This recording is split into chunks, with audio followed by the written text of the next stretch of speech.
Hello दोस्तों, आप सभी का स्वागत है हमारे YouTube चैनल फॉर्चूना क्लासेस पर। दोस्तों, इस वीडियो में हम प्रीवियस ईयर जितने भी एसएससी, सीजीएल, सीपीयू, एमटीएस के जबरदस्त क्वेश्चन हैं वो डिस्कस करने वाले हैं, tricks plus basic plus concept के साथ में।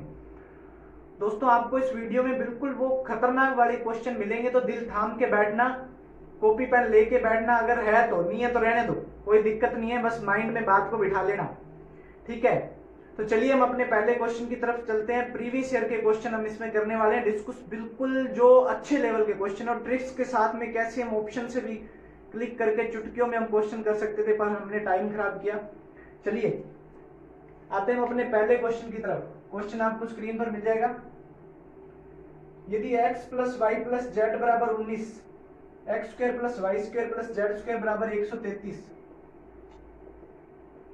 X square plus y square plus z square बराबर 133 और एक्स जेड बराबर वाई स्क्वायर, तो जेड और एक्स के मध्य डिफरेंस बताना है। इसमें जेड और एक्स की वैल्यू के बीच में डिफरेंस बताना है। ठीक है दोस्तों, चलिए देखिए, x plus y plus z बराबर 19, एक्स स्क्वायर 133। सबसे पहले हम ऑप्शन देख लेते हैं। हमारे ऑप्शन क्या है? 5 4 3 6, ये हमारे ऑप्शन है।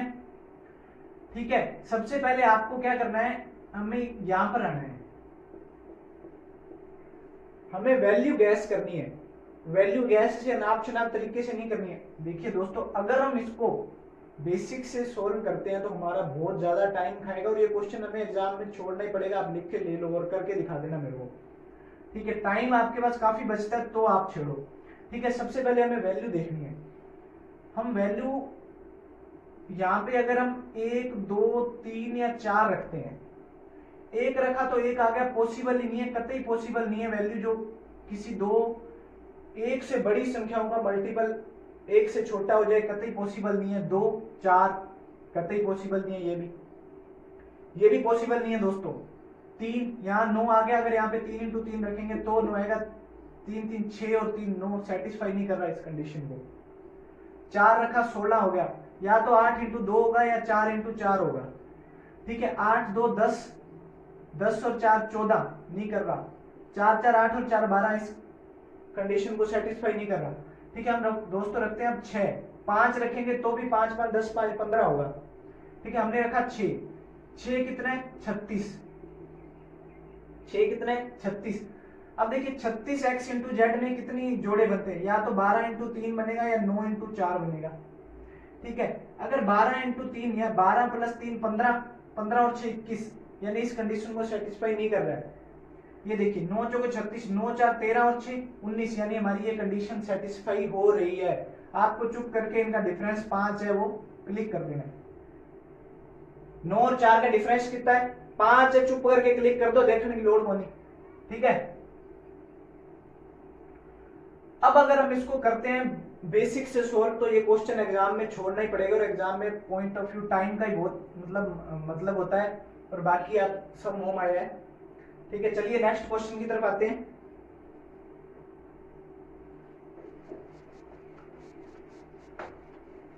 एक ट्रक था। क्या था? एक ट्रक था। हम क्या करें भाई, ट्रक था तो ट्रक मोटरसाइकिल की ले लो, 384 किलोमीटर की दूरी निश्चित गति से तय करता है। एक ट्रक है, ठीक है, वो क्या 384 किलोमीटर की दूरी है, वो निश्चित गति से तय करता है। हमें नहीं पता गति क्या है, गति एस है। वो क्या करता है, थोड़ी देर बाद अपनी गति है 16 किलोमीटर की प्रति घंटे की रफ्तार से कम कर देता है। मूड खराब हो गया चलाते चलाते, तो उसने क्या कर दिया, 16 किलोमीटर प्रति घंटे की रफ्तार से कम कर दी। और ये दूरी, अगर यहां से यहां तक इसे दूरी तय करने में जितना टाइम लगा ना, उससे 2 घंटे ज्यादा लग गए भाई साहब। 2 घंटे क्या हुआ, ज्यादा ले लिए उसने। तो ये हमसे पूछ रहा है कि उसकी वास्तविक गति बताइए। उसकी जो वास्तविक गति है वो बतानी है हमें। ऑप्शन हमारे पास है 60 64 48 75। ठीक है दोस्तों, ऑप्शन हमारे पास ये है। देखिए, एक हमारे पास तरीका है कि हम यहाँ से टाइम आ जाएगा बाद वाला, यहाँ से आ जाएगा पहले वाला, और टोटल टाइम कितना लग रहा है 2 घंटे। एक तो हमारे पास ये तरीका है। दूसरा तरीका हमारे पास क्या है, देखिए अगर हमें डिस्टेंस दे रखी हो या डिस्टेंस निकालनी हो तो S1 into S2 upon S1 minus S2 into difference. S1 into S2 time जो स्पीड है 2, जैसे एक व्यक्ति 10 किलोमीटर से जा रहा है 20 से आ रहा है और दोनों में उसको 2 घंटे का अतिरिक्त समय लगता है या जाने में या आने में, ठीक है, XYZ जो भी है वो डिफरेंस यहाँ पर आएगा, स्पीड का डिफरेंस है, ठीक है। यहाँ पे पहली स्पीड क्या है हमारे पास x, दूसरी क्या है x माइनस 16, डिफरेंस क्या है 16, समय का डिफरेंस क्या है 2 घंटे, 384 बराबर में, ठीक है। ये 8 इधर चला गया, 384 into 8 s into S minus 16।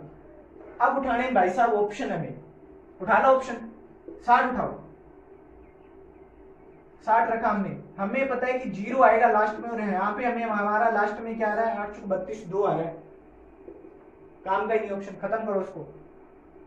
64 S की जगह रखो 64, 64 इंटू 48, 64 मेरे 16 के 48, ठीक है। देखिए 8 चौके 32 2 आ रहा है लास्ट में, 8 चौके 32 2 आ रहा है लास्ट में, हमारा ऑप्शन ये सेटिस्फाई कर सकता है। या तो आप इन दोनों ऑप्शनों को चेक कीजिए, नहीं तो आपको मिल रहा है कि 2 आ रहा है तो आप मल्टीप्लाई करके देख लीजिए, नहीं तो आप श्रीधर चारे से सॉल्व कीजिए या फिर आप गुणनखंड बना के सॉल्व कीजिए, मुझे नहीं पता, मुझे तो इस तरीके से करना है, ठीक है। चलिए नेक्स्ट क्वेश्चन की तरफ आते हैं। समझ आ रहा होगा आपको, वाकई पता है मुझे, समझ तो आएगा, समझ तो नहीं आएगा, खतरनाक तरीके से जो किया जा रहा है।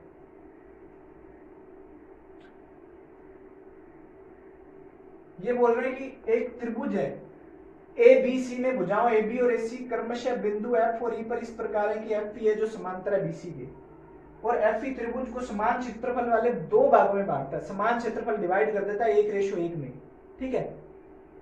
तो हमें एक त्रिभुज दे रखा है एबीसी है, ठीक है, ये क्या बोल रहा है एडी, इस पे लंब है, और ये एफ है और ये ई है, ठीक है, ये इसे जी पर काट रहा है, ठीक है। अब देखिए ये बोल रहा है कि समान क्षेत्रफल है, इसका क्षेत्रफल 1 है और इसका 1 है, यानी कि टोटल त्रिभुज का क्षेत्रफल कितना है 2 है, ठीक है।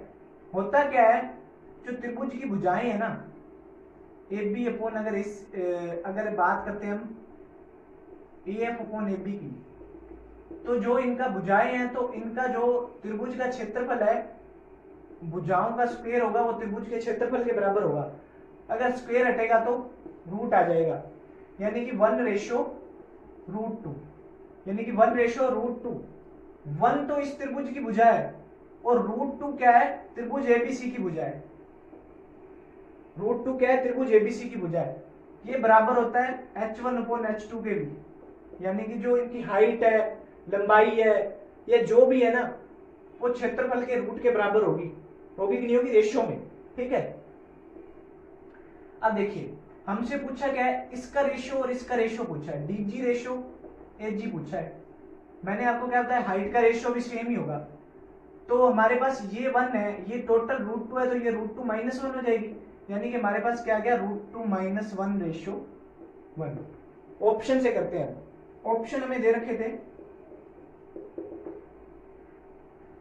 √2:1, 2√2:1, √2 - 1, कैंसिल कैंसिल कैंसिल, कैसे हो गया भाई। देखिए हमें पता है कि त्रिभुज की भुजा है वो टोटल √2 है, और जो त्रिभुज की छोटी भुजा है वो √2 से बड़ी तो नहीं हो सकती ना, कभी भी नहीं हो सकती ना, बड़ी भुजा से जो छोटी भुजा है कैसे बड़ी हो जाएंगी, जब बड़ी भुजा ही √2 है तो ये ऑप्शन तो वैसे ही कैंसिल हो गए ना। ये देखिए ये 2√2 है, ये √2 है, ये √2 भी तो नहीं हो सकती ना छोटी भुजा, तो ये तीनों ऑप्शन कैंसिल हो गए। आंसर लगाओ 10 सेकंड में। ये हमें कह रहा है कि पहले क्वेश्चन कंप्लीट पढ़ेंगे उसके बाद में हम सोल्व करेंगे, क्योंकि कई बार के क्वेश्चन का आंसर लास्ट लाइन में दिया होता है और हम पहले सोल्व कर जाते हैं, बाद में देखते हैं यार टाइम इतना खराब कर दिया, पर ये क्वेश्चन हमें पूरा सोल्व करना पड़ेगा, इसका नहीं है लास्ट लाइन में आंसर, कहीं आप लास्ट लाइन ही पढ़ो। देखिए 12 संख्याओं का औसत 42 है, अंतिम 5 का 40 है, पहली 4 का 44 है, छठी पांचवी से 6 कम, सातवीं से 5 कम है, तो पांचवी और सातवीं संख्या का औसत बताइए। देखिए 42 संख्याओं का औसत कितना है? 12।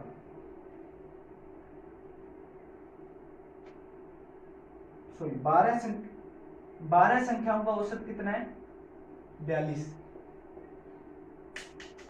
और 5 का औसत कितना है? 40। 4 का कितना है? 44।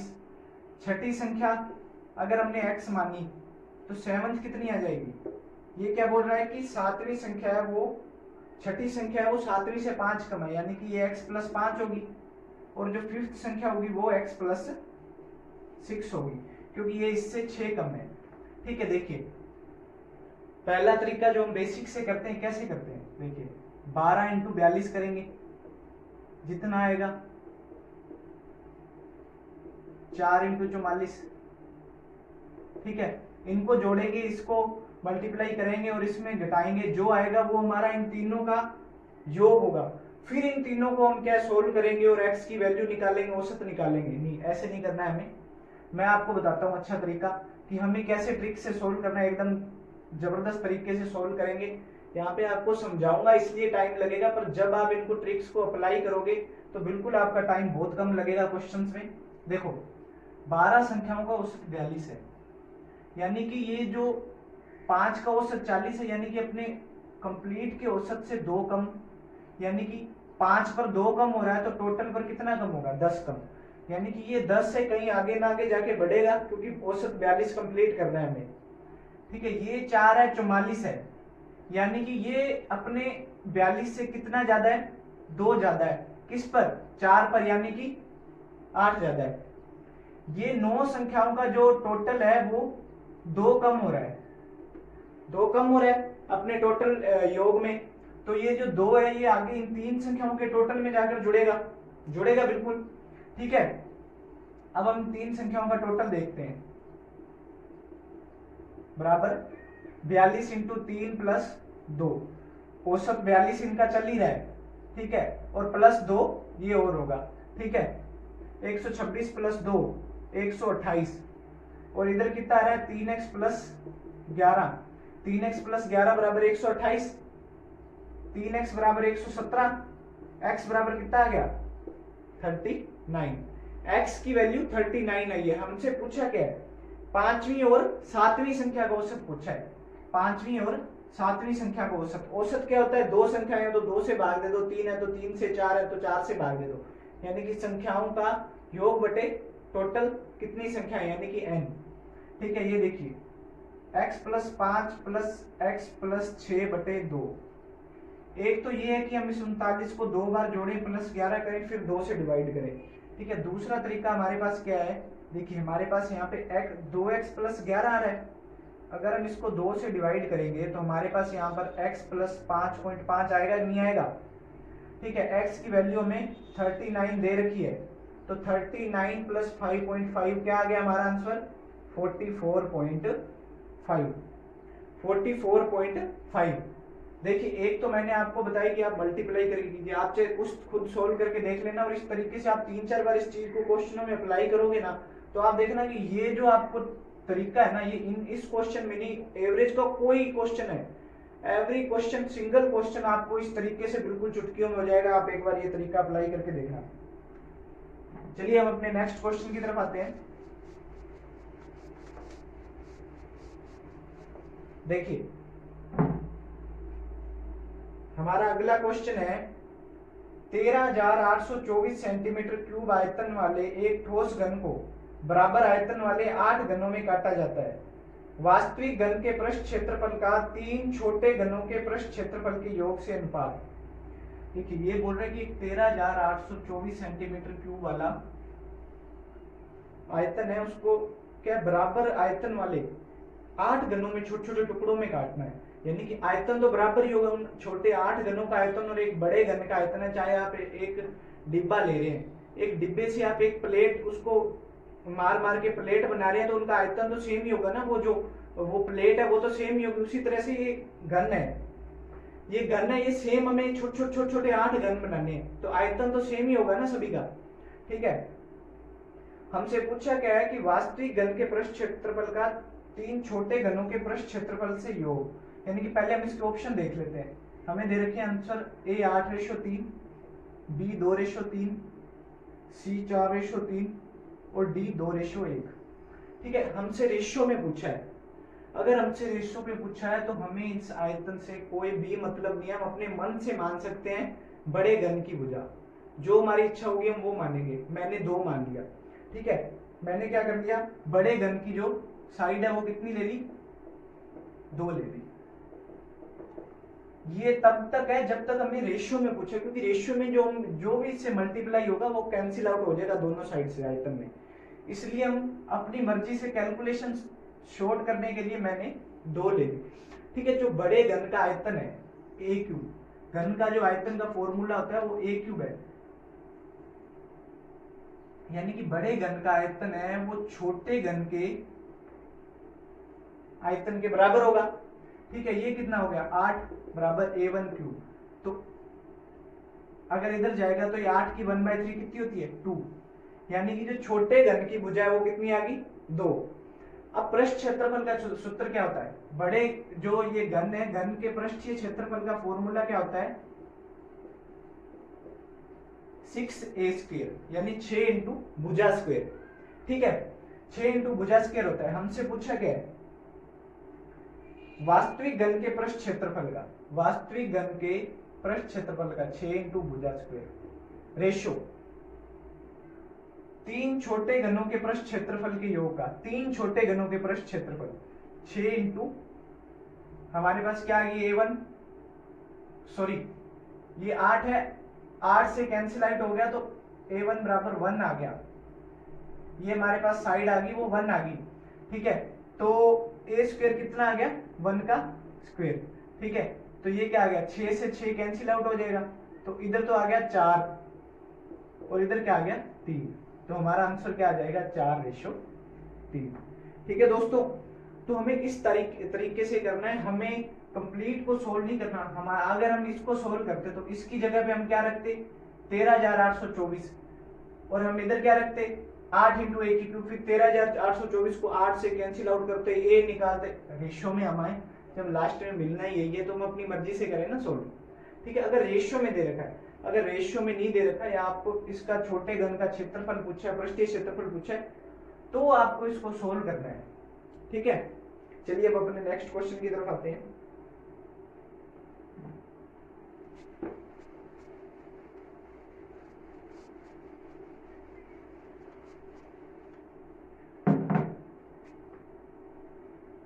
हमारा नेक्स्ट क्वेश्चन है 4 वर्ष पहले ए और बी की आयु का अनुपात 4:5 है। अभी से 8 वर्ष बाद ए और बी की आयु का अनुपात 11:13 होगा, तो उनकी वर्तमान आयु का योग क्या हो गया। उनकी वर्तमान आयु का योग बताना है दोस्तों में। ठीक है, जिन क्वेश्चन में ऑप्शन की जरूरत होगी मैं उनमें ऑप्शन आपको बता दिया करूंगा, बाकी इनमें नहीं ज्यादा जरूरत है तो उनमें हमें सीधा आंसर देखेंगे। ठीक है, देखिए 4 वर्ष पहले ए और बी की आयु का अनुपात कितना है 4:5 और अभी से 8 वर्ष बाद ए और बी की आयु का अनुपात कितना है 11:5, सॉरी 11:13। ठीक है, देखिए 4 वर्ष पहले कितना था 4:5, फिर 4 वर्ष हुए यानी कि अब आ गया, अब वर्तमान आ गया, और वर्तमान के 8 वर्ष बाद बोल रहा है, यानी कि टोटल कितने टाइम का डिफरेंस हो गया 12 साल का डिफरेंस हो गया। ठीक है, एक तरीका तो है कि हम इसको x माने। ठीक है, फिर हम क्या करें, कितने का डिफरेंस आया 12 का, 5x + 12 बराबर 11/13। एक तो ये तरीका है, हमें ऐसे करना नहीं है, बिल्कुल ऐसे नहीं करना, हमें एकदम यूं करेंगे अपने। देखना ये देखिए 4:5 था, अब कितना हो गया 11:13, कितने टाइम में हो गया भाई 12 वर्ष में, 12 वर्ष में हुआ, टोटल डिफरेंस 12 वर्ष है। देखिए आपको क्या करना है क्रॉस मल्टीप्लाई करना है। ठीक है, इधर क्या आ गया 52, इधर क्या आ गया 55। जो क्रॉस मल्टीप्लाई कराने पर जो इन दोनों का डिफरेंस होगा ना वो तो हमारा आएगा बाद में, वो क्या आएगा बाद में, यानी कि हम याद रख सकते हैं कि जो ऊपर वाली जो क्रॉस मल्टीप्लाई कराने के जो बाद वैल्यू होगी डिफरेंस की, वो कहाँ आएगी, नीचे। और जो इन दोनों का डिफरेंस होगा ना 11 और 13 का, वो कहाँ होगा, ऊपर मल्टीप्लाई में। ठीक है, याद कैसे करना है, जो क्रॉस मल्टीप्लाई करने में जो ऊपर आएगा वो नीचे, और जो नीचे होगा वो ऊपर मल्टीप्लाई होगा। ठीक है, तो यहां पर हमारे पास कितना आ गया, 8। हम क्या करेंगे, 8 को इस रेशियो में डिवाइड कर देंगे। ठीक है, ए और बी की जो 4 साल पहले की जो एज थी वो 32 और 40 साल आ गई। ठीक है, तो उनकी वर्तमान आयु का योग क्या है, 4 साल पहले उनकी जो आयु थी वो टोटल कितनी थी, 72 ईयर, और वर्तमान में यानी कि 8 साल बढ़ी, 4 ए की बढ़ी और 4 बी की बढ़ी, कितनी आ गई वर्तमान, 80 वर्ष। ए और बी की वर्तमान आयु कितनी आ गई दोस्तों, 80 वर्ष। ठीक है, हमें इस तरीके से नहीं करना, हमें इस तरीके से करना है। ठीक है, चलिए हम नेक्स्ट क्वेश्चन की तरफ आते हैं।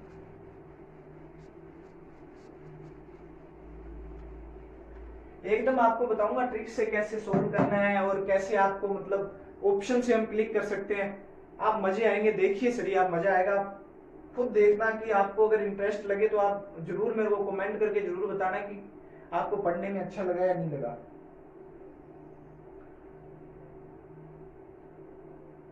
ठीक है, तो हम अपने अगले क्वेश्चन की तरफ आते हैं कि एक वस्तु के अंकित मूल्य पर प्रत्येक x% की 2 क्रमिक छूट देने के बाद कुल छूट है वो 259.20 रुपए है। यदि वस्तु का अंकित मूल्य 720 है तो x का मान क्या है। ठीक है, मैं ऑप्शन दे रखे हैं 18, 24, 20 और 25। ठीक है, x% की 2 क्रमिक छूट, यानी कि x% की 2 छूट दी है इसने। एमपी कितना है, 720। आपको पता होगा कि जो छूट होती है वो हमेशा मार्केट प्राइस पर होती है, और टोटल छूट कितनी है, 259.20 रुपए। टोटल छूट कितनी है, 259.20 रुपए। देखिए, अगर हमें 2 छूट दे रखी है, मान लीजिए 10% और 10% 2 छूट दे रखी है, तो हम इसकी एकल छूट निकालनी है तो कैसे निकालेंगे, एकल छूट निकालनी है तो कैसे निकालेंगे, 10 plus 10 plus 10 sorry minus 10 into 10/100, यानी कि जो इसकी एकल छूट होगी वो 19% आ जाएगी। 19% आ गई। ठीक है, इसी तरह हम क्या करेंगे, इसके जो 259.20 है ना, ये हम टोटल 720 का निकाल देंगे कि कितना परसेंट आएगा। ठीक है, 9 से काटो,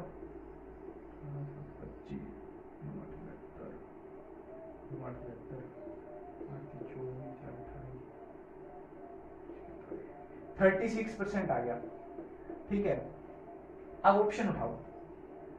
देखिए हम 20, 18 प्लस 18 36 हो रहा है, ये नहीं होगा, बिल्कुल 18 से ज्यादा वैल्यू होगी। देखिए 20 प्लस 20, अगर हम देखें 20 प्लस 20 40 माइनस 20 इंटू 20/100, 40 माइनस 4 कितना हो गया, 36% हमारा आंसर आ रहा है। ठीक है, सीधा आप पहले क्या कीजिए, पहले टोटल आप मार्केट प्राइस का निकाल लीजिए कि कितने परसेंटेज है, उसके बाद में आप देखिए कि आपकी वैल्यू कितनी है और ऑप्शन उठाइए और आप डायरेक्ट आंसर लगाइए। ठीक है, नहीं तो आप अगर आप मान लीजिए x मान के अगर करेंगे या कुछ भी, यहाँ आप सीधा डायरेक्ट ऑप्शन भी उठा सकते हैं। आप मान लीजिए 20% उठा के देख लीजिए, फिर सीधा इसका 36% निकाल के देख लीजिए, आंसर आ जाएगा। ठीक है, चलिए नेक्स्ट क्वेश्चन की तरफ आते हैं। बिल्कुल हम अच्छे क्वेश्चन करेंगे, जो इजी क्वेश्चन है हम बिल्कुल इजीली कर लेते हैं, 1 मिनट में 10 सेकंड में जो हम क्वेश्चन सोल्व कर लेते हैं, वो यहाँ पर हम डिस्कस नहीं करेंगे। बिल्कुल अच्छे क्वेश्चन, तगड़े क्वेश्चन डिस्कस करने वाले हैं हम यहाँ पर। ठीक है, नेक्स्ट क्वेश्चन है, एक धनराशि प्रति वर्ष एक विशिष्ट दर प्रतिशत पर 3 वर्षों में 8,028 रुपए और 6 वर्षों में 12,042 रुपए हो जाती है। जब ब्याज की गणना वार्षिक हो तो अमाउंट यानी धनराशि निकालने की कितना वो धनराशि थी। ठीक है, ये बोल रहे हैं कि 3 वर्ष में तो कितनी हो रही है, 8,028 रुपए।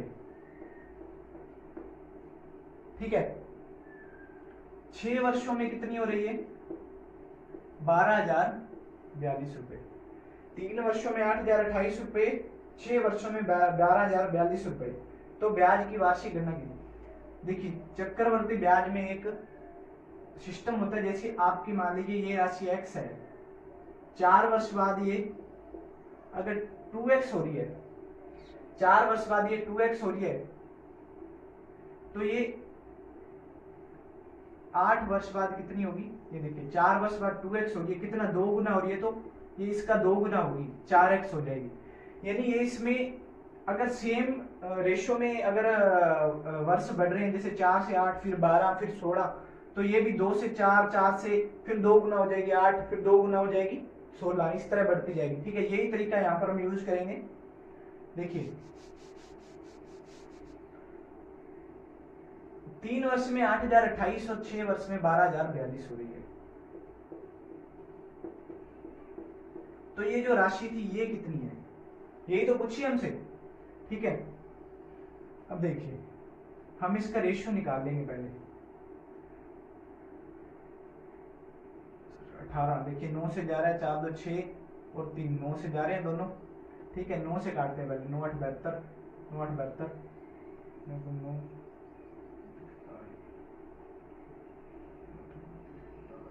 9 8 72। ठीक है, अब देखिए ये 881 रेशो 1338 आ गया। यानी कि हम कह सकते हैं कि इनका रेशो भी यही होगा, बाकी आगे कैंसिल आउट कर लेंगे। जो ये राशियां इनका रेशो भी यही होगा ना। यानी कि अब इस 8072 की जो 8028 की जो वैल्यू है वो 1338 है, और हमें किसकी निकालनी है? 881 की। ठीक है, देखिए अब कैंसिल आउट कीजिए, ये देखिए ये 6 से चला जाएगा, क्योंकि मैंने मल्टीप्लाई करते वक्त मैंने क्या देखा कि देखिए 13, अगर मैं 1300 का अगर 6 से मल्टीप्लाई करता हूँ तो 78 आता है, और ये 8 जा रहा है बिल्कुल 78 के पास में है। ठीक है, तो ये लास्ट में मेरे को 8 चाहिए, वो भी मेरे को 8 मिल रहा है। ठीक है, मैंने क्या किया, टाइम बचाते हुए मैंने सीधा यहाँ पर 6 लिख दिया। ठीक है, अब मैं क्या करूंगा, सीधा इससे मल्टीप्लाई करूंगा। ठीक है,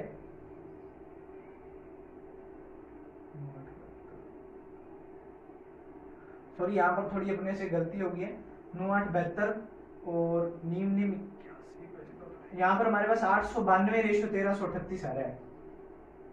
892 रेशियो 1338, सॉरी थोड़ी सी गलती होगी, यहाँ पे हमें 892 निकालना है। ठीक है, 892 निकालना है, थोड़ी सी मिस्टेक हो गई है। देखिए 6 दूनी 12। अब हमारे पास ऑप्शन क्या दिए हुए हैं? हमारे पास ऑप्शन है 5352, 5253, 5325 और 5235।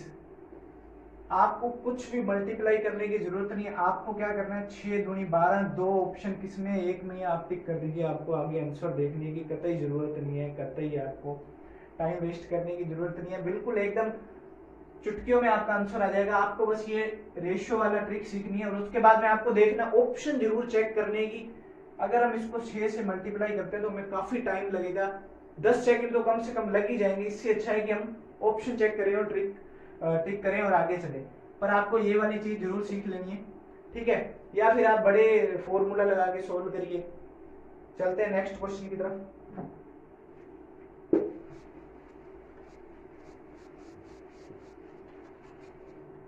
ठीक है, नेक्स्ट क्वेश्चन है हमारा x की 4 प्लस 1/x की 4 कितना है? 194। ठीक है, ये दे रखा है हमें, और हमसे पूछा क्या है, x माइनस 2 की होल स्क्वायर, x बड़ा है 0 से। ठीक है, ऑप्शन दे रखे हैं 3 6 2 1, 3 6 2 1 हमारे ऑप्शन है। ठीक है, तो आइए हम करते हैं सोल्व इसको। आपको इससे यहाँ पर 2-3 चीजें ध्यान रखनी है, अलजेब्रा का क्वेश्चन है, आपको 2-3 चीजें यहाँ पे थोड़ी सी ध्यान रखनी है कि अगर जैसे मान लीजिए x की 4 प्लस ये n दे रखा है, अगर आप इससे x की स्क्वायर प्लस 1/x की तरफ आएंगे तो रूट n प्लस 2 होगा। ठीक है, अगर आप इससे x प्लस 1/x की तरफ आएंगे तो वापिस से इसका ये जो रूट n प्लस 2 मान लीजिए जो भी नंबर आया है y आ गया। ठीक है, तो ये y प्लस 2 होगा। यानी कि हम जैसे पावर कम होगी वैसे जाते जाएंगे तो रूट n प्लस 2, ये क्या फॉर्मूलों का जो लास्ट आंसर आया ना, ये फॉर्मूले से सोल्व करने के बाद जो लास्ट में रिजल्ट आया वो रिजल्ट ही होते हैं। ये ट्रिक में कोई ज्यादा खास बात नहीं है, वो रिजल्ट ही है। अगर आपको ये कंप्लीट चाहिए अगर आपको अलजेब्रा के, आपको कैसे प्लस से माइनस में जाना है, माइनस से प्लस में, वो आपको एक यहाँ पे देखिए, अगर हम x प्लस 1/x बराबर n है, इससे x माइनस 1/x में जाएंगे तो हमारा क्या होगा, रूट एन स्क्वायर माइनस 4। अगर हम माइनस से प्लस जा रहे हैं तो रूट एन स्क्वायर प्लस 4। ये चीजें यहाँ काम आने वाली हैं, तो ये चीजें आपको जरूर ध्यान में होनी चाहिए या याद होनी चाहिए। अगर आपको ये पूरी कंप्लीट चाहिए अलजेब्रा की तो आप मेरे को कमेंट में लिख देना, मैं आपको एक वीडियो अलग से बना के ये कंप्लीट समझा दूंगा कि कैसे आपको मतलब ये n+2 प्लस से माइनस में, पावर 3 में, पावर 2 में, प्लस से माइनस में कैसे सोल्व करें, सारी डिटेल में बता दूंगा आपको। ठीक है, क्वेश्चन की तरफ आते हैं कि x की 4 प्लस 1/x की 4 194 है। ठीक है, हमें आना है x square plus 1/x square पर। मैंने आपको क्या बताया कि अगर आपको बैक आना है तो रूट n प्लस 2 करना पड़ेगा, यानी कि 194 प्लस 2 196 कितना आ गया 14। x square plus 1/x square कितना आ गया 14। अगर आपको फिर x प्लस 1/x चाहिए तो रूट फिर 14 प्लस 2 कीजिए, यानी रूट 16 कितना आ गया, रूट 16 कितना आ गया 4। रूट 16 आ गया, रूट 16 कितना होता है 4। x प्लस 1/x 4 है, हमें क्या चाहिए x चाहिए। देखिए एक तरीका तो है हम इसको सोल्व करें ऐसे श्रीधरचार्य विधि से, या आप सीधा मतलब कॉमन लेके सोल्व कर सकते हैं। दूसरा इजी तरीका क्या बता दूं मैं आपको कि हम x माइनस 1/x भी निकाल लेंगे। ठीक है, x माइनस 1/x क्या होगा, प्लस से माइनस में जाएंगे तो रूट n स्क्वायर माइनस 4, यानी कि 4 स्क्वायर माइनस 4, यानी कि 16 माइनस 4। तो x माइनस 1/x क्या आ गया रूट 12। रूट 12 क्या होता है 4 इंटू 3, यानी कि 2 रूट 3। ठीक है, रूट 12 2 रूट 3 होता है। हमसे पूछा क्या है, तो हमें यहां से x चाहिए। x माइनस 1/x हमारे पास 2 रूट 3 है, x प्लस 1/x हमारे पास क्या है 4। तो x क्या आ जाएगा, इन दोनों को जोड़कर 2 का भाग, 2x की वैल्यू तो x क्या आएगा, इन दोनों को जोड़कर 2 का भाग, यानी कि x हमारे पास क्या आ गया, x हमारे पास आ गया 2 प्लस रूट 3। x क्या आ गया 2 प्लस रूट 3, हम यहां पर 2 प्लस रूट 3 रख देंगे, 2 से 2 कैंसिल आउट। ठीक है, तो रूट 3 की स्क्वायर क्या आएगी 3 हमारा आंसर है। ठीक है, ये चीजें आपको दोस्तों जरूर याद होनी है। अगर आपको चाहिए तो आप मेरे को बता देना, मैं आपको कंप्लीट वीडियो समझा दूंगा फॉर्मूलों के साथ कि ये इनको सोल्व कैसे किया गया, ये रिजल्ट कैसे आए हैं, वो भी आपको 1-2 तरीके से बता दूंगा मैं। बाकी ये चीज आपको जरूर याद में होनी चाहिए, और आपको इस तरीके से करेंगे तो ये क्वेश्चन बहुत इजीली सोल्व हो जाएगा। और ऐसे ये क्वेश्चन देखने में काफी हार्ड लग रहा है हमें। ठीक है, चलिए नेक्स्ट क्वेश्चन की तरफ आते हैं।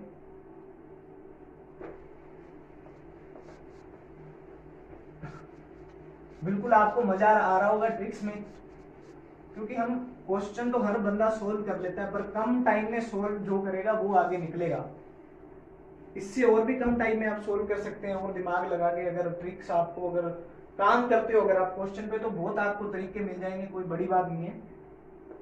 एक क्वेश्चन के 1000 तरीके हो सकते हैं करने के, पर वो आपको ढूंढने पड़ेंगे, मेरे से तो इतने ही ढूंढेंगे।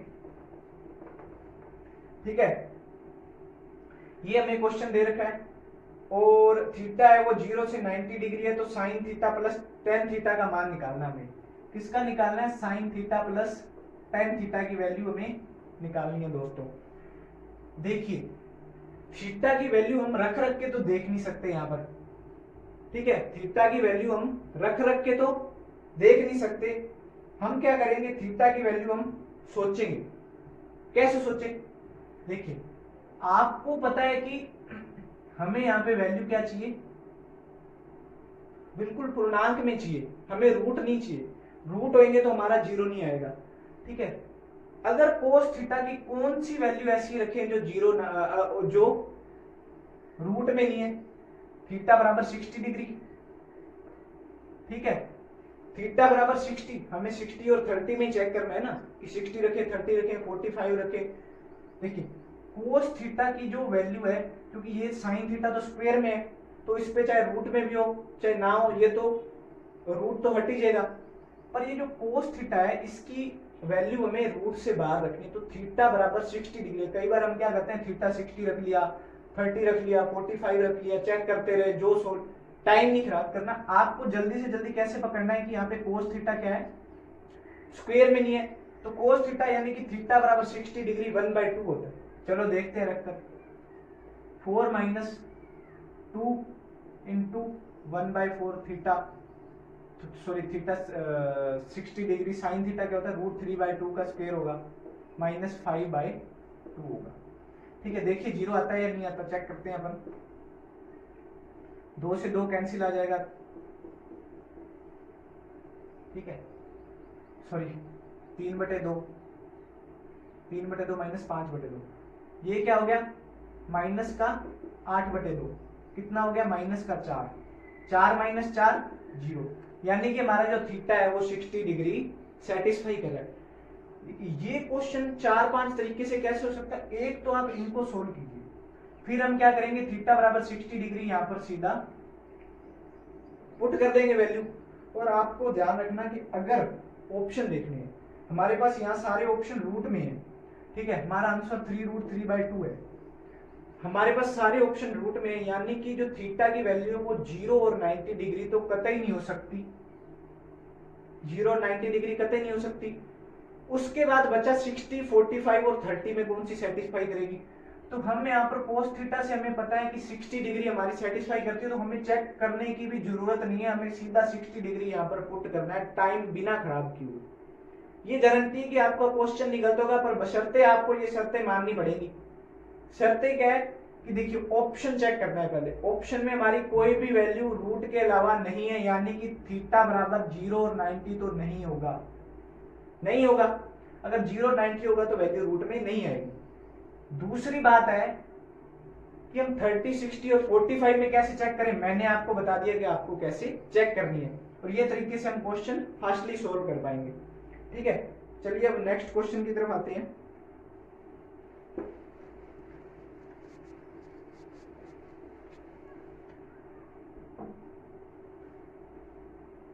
हमारा क्वेश्चन है, यदि साइन थीटा बराबर p² - 1/p² + 1 है तो कोस थीटा किसके बराबर होगा, तो कोस थीटा किसके बराबर होगा, साइन थीटा p² - 1/p² + 1, तो कोस थीटा में निकालना है किसके बराबर होगा। ठीक है, हमारे ऑप्शन है 2p/1 + p²,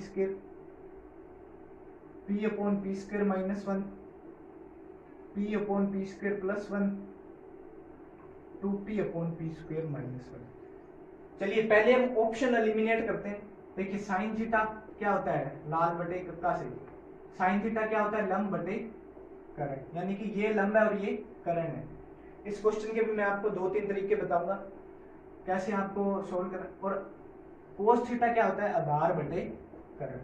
ठीक है, यानी कि यहां से हमें एक चीज पता लगी कि करण आएगा बेस में, यानी कि p² + 1 तो बेस में आएगा ही आएगा, यानी कि ये दो ऑप्शन तो कैंसिल हो गए। ठीक है, अब बचे दो ऑप्शन। एक तो है कि आप पाइथागोरस से सोल्व कीजिए, आप हमेशा इन दोनों चीजों को ध्यान रखिए पाइथागोरस से कि अगर ये आ जाए तो आधार इनका 2p ही होगा, आपको ये चीज ध्यान में रखनी है। ठीक है, आप चाहे गांठ बांध दीजिए, याद कर लीजिए, क्योंकि ये वाले तरीके से हर जगह कहीं ना कहीं तो घुसा ही दिया जाएगा। और आपको ये ध्यान रखना है अगर लंब p² - 1 है, करण p² + 1 है, तो जो आधार होगा वो 2p होगा पाइथागोरस प्रमेय से सोल्व करने में। ठीक है, एक तरीका तो ये है, नहीं याद कोई बात नहीं, दो ऑप्शन तो हमने कट कर ही दिए। अब देखिए हम क्या करेंगे, अब वैल्यू रख देंगे। हमने क्या कर दिया, p की वैल्यू 2 पुट कर दी। p की वैल्यू अगर हम यहाँ पे 2 पुट करेंगे तो यहाँ पे क्या आ गया 3, 2 दूनी 4 - 1 3, 2 दूनी 4 + 1 5, यानी कि लंब हमारा 3 आ गया, कर्ण हमारा 5 आ गया, तो आधार क्या आएगा हमारा 4 आएगा, यानी कि कोस थीटा बराबर क्या होगा 4/5। अब दो हम p की वैल्यू ऑप्शन 1 में रखते हैं तो 4/5 हमारा ऑप्शन सेटिस्फाई कर रहा है। इसमें रख के देख लीजिए नहीं आएगा, बाकी दो ऑप्शन वैसे भी कटेंगे, चेक करने की जरूरत ही नहीं है।